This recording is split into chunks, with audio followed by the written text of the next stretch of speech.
السلام علیکم ناظرین، صحیح مسلم باب نمبر 1 ایمان کا بیان، حدیث نمبر 257۔ حضرت عبداللہ بن مسعود رضی اللہ تعالی عنہ سے روایت ہے کہ میں نے رسول اللہ صلی اللہ علیہ وآلہ وسلم سے پوچھا، اللہ کے ہاں گناہوں میں سب سے بڑا گناہ کون سا ہے؟ آپ صلی اللہ علیہ وآلہ وسلم نے فرمایا، تو اللہ کے ساتھ کسی کو شریک ٹھہرائے حالانکہ اس نے تجھے پیدا کیا ہے۔ میں نے عرض کیا، واقعی وہ بڑا گناہ ہے؟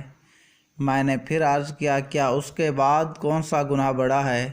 آپ صلی اللہ علیہ وآلہ وسلم نے فرمایا، اپنی اولاد کو اس ڈر سے قتل کر دینا کہ وہ تیرے ساتھ کھانے پینے میں شریک ہو۔